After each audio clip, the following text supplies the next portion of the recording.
how do you get honest feedback? Often, it's the way you ask the question. So, I often meet with people one-on-one, and what I'll do, and I mean this from my heart, I'll let someone know, I'll say, look, the question that I'll ask is this. Listen, if this didn't work out in the end, it's my fault. No matter what, if we take a behavior analytic approach to leadership, right? That means the learner, the trainee, the coachee, they're not responsible in their early stages. You control the resources, the reinforcement, the instructions, all the tools for their success. So if it's not working out well in the beginning, it's my fault. So Paulie and I have had this discussion, the four of us have had this many times. I'll ask the question, I'll say, look, whatever happens, I want you to be straight up with me, because in the end, it's my responsibility that it didn't work out. Tell me what didn't work out.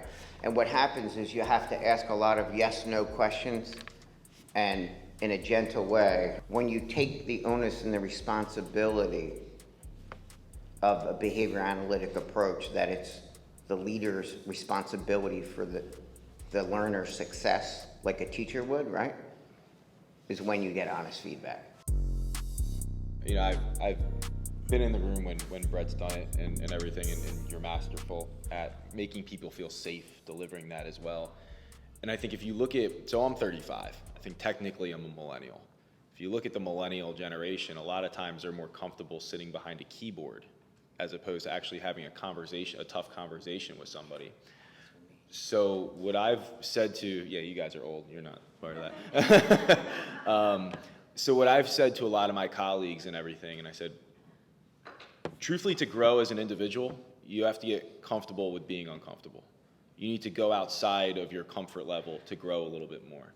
So I say in those conversations, when you're having a difficult conversation from somebody and maybe you're trying to get some feedback, the moment you're uncomfortable, just ask one more question. And if you can always train yourself to ask one more question, you'll get a little bit better information each time. And then the conversation for you as the person who's trying to get that feedback becomes easier. We have specialized in avoiding difficult conversations. Hell, we ghost one another. We don't even know how to date. We just swipe left or right, which thankfully I was married before that happened. You know what I mean? So we've avoided difficult conversations at all costs. So for us, we have to be very cognizant of when you're trying to get real information and you're uncomfortable, just ask one more question. And you'll, obviously with good intention, don't ask creepy, uncomfortable questions. But one more question and you'll get a little bit more information that's gonna help you and the person.